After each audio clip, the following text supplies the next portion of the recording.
Well, Coach, back-to-back ECC championships. First of all, talk about tonight's game. You guys shot well at times. During stretches, you played probably perfect basketball. Yeah, I mean, probably can't see the smile under my mask. Maybe you can see the smile in my eyes, but I thought that they just came ready to play today. We know that basketball is a game of runs. You know, you miss open shots, you make open shots, but the key is to keep playing through it and commit to our defensive scout. And, you know, I've got a really veteran cast out there. So, you know, they wanted to give me a little bit of scare in the third quarter with a couple of turnovers here and there. But I feel like we started that game and ended that game the way we should have. And I'm just really proud of them. More than likely, you guys will be voted #1 in the state at the end of the year. Yeah. Talk about that, what that feels for you personally and what it means to the program. It means a lot to the program. Obviously, you know, it's a different year, you know, so we've done well in the ECC. We're ECC champs, which means a lot. I would love the chance to be able to play in a state tournament, but it's not going to happen. There's some amazing teams, like Ridgefield is having a great year. You know, Notre Dame Fairfield is always strong. But, you know, I think these girls played this year to earn that #1 rating, and even though it might be a little bit different if you played different competition in the state, I don't want it to take away from what they accomplished this year. And, you know, for me personally, you know, I've always been, you know, don't get all like caught up in the rankings. Sure. You know, stay humble and, you know, respect and all that stuff, which I do, and I know I instill that in those kids. But you know what, like this year, it's like in a pandemic, you guys showed up every day, you didn't complain.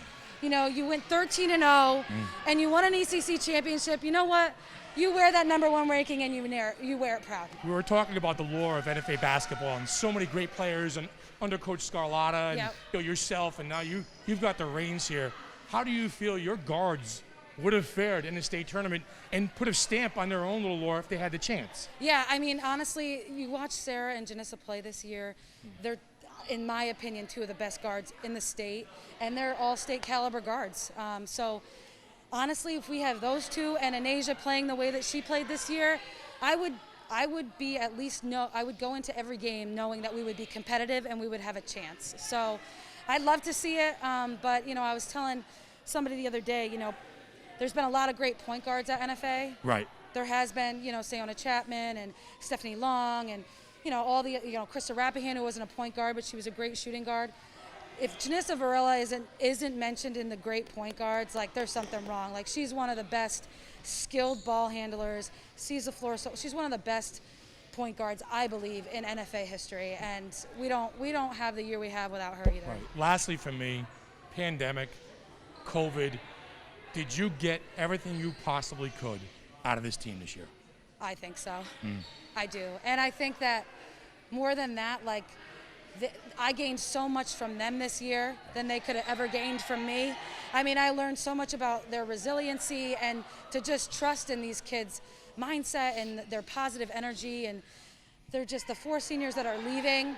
They've left this program so much better than they were in the beginning. And not just as basketball players, but as people and their relationships with each other, with the coaching staff, and with the people around them. It's just like, you can't ask for anything else, you know? Great job tonight. Back-to-back championships. The boys go for it on Saturday night. Yes, that's right. Yeah. A lot of good things here at the Academy. And rumor has it, your father's been delegated down to the 2nd best coach in the family. Is this true? No. He's like up for National Baseball Coach of the Year. I got a couple more years to get on his caliber. Enjoy this. Have a great offseason. We'll see you next year, Coach. Thanks so much. Thanks Great for everything stuff. you do.